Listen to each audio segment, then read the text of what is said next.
Rezala is a very fragrant yet mildly spiced dish that is popularly sold at Muglai restaurants in Kolkata, a city in the eastern part of India. Today I will show you how to make mutton rezala. Though I will be using lamb because that's easily available at my place, you can use this same recipe using goat. Namaskar and welcome to Curries with Bumbi. I started by boiling a good amount of white onions and cashew nuts.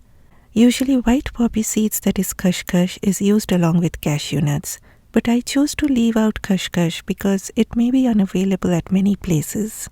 If using white poppy seed, do not add it now but blend them along with the cooked onions. Boil the onions for about 15 minutes. Then discard all the water and rinse them under cold water. Add everything in a blender jar along with plain unflavored yogurt or curd and blend to a fine paste. If using poppy seeds, soak them in water for about an hour and blend them along with these onions. If you are using a small blender like me, grind them in batches.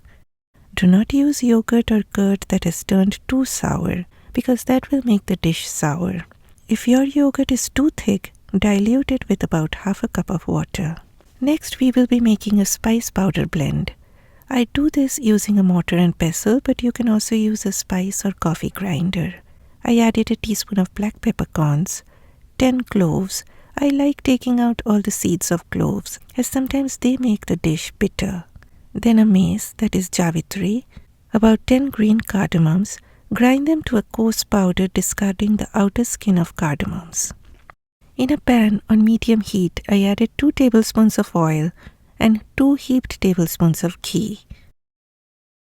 Once the ghee melted, I added 2 bay leaves, a long cinnamon stick, and the ground spice blend.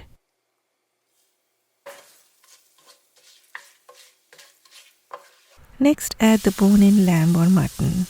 Please use meat with bones for this recipe. Now on medium-high heat, fry the meat till it turns a little brown. I like to fry them a little bit because it makes the meat juicy. One thing I dislike about lamb is that typical smell, which I try getting rid of by mixing the lamb with a little bit of yogurt and leave it overnight in the refrigerator. Then just before starting to cook, I rinse the meat with warm water, and I feel the yogurt does a great job in getting rid of the smell that I dislike. Okay, when the meat turns a little brown like this, add a tablespoon of ginger garlic paste and again stir for a few minutes. Rezala is a slow cooked dish, so I will be using my slow cooker today. But hold on, my friend, you can cook everything in a pot over your stove top at a very low and slow heat. After frying the meat with ginger garlic, I transferred everything to my slow cooker.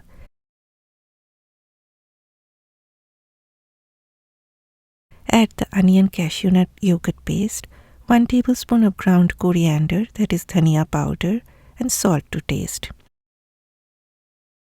Then this is keura water. It is extracted from a flower, so it has this floral note to it. I add it now because my husband doesn't like the strong smell of keura. Usually keura water is added right at the end of cooking to retain that strong smell. If you are cooking this on a stove top, I would highly recommend adding a cup of water to this, and you need to give a stir from time to time, and do keep some hot water handy because you need to add water if you see the gravy drying up. If using slow cooker, cook it on low for 8 hours. In between, give a stir just once.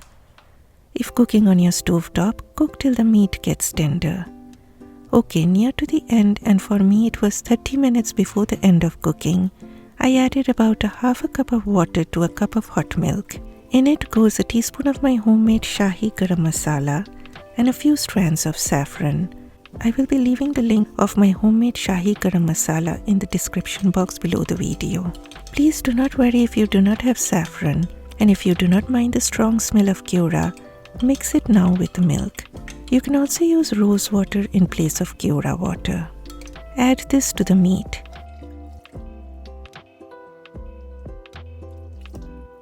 This recipe calls for a little bit of sugar, so I added a teaspoon of sugar, and my friend, I just cannot describe how divine it is smelling.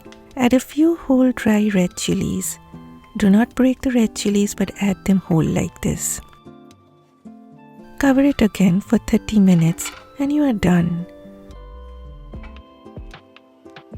I like the meat to be super soft. That's why I slow cooked it for 8 hours. Actually, I prefer the meat to be falling off the bones. But that doesn't mean that I'm toothless. Okay, my friends? Do a taste test and adjust the seasonings at this point. Serve this with naan or paratha. Please click that like button for me and please do try this very delicious recipe and send me your feedback. Bye bye.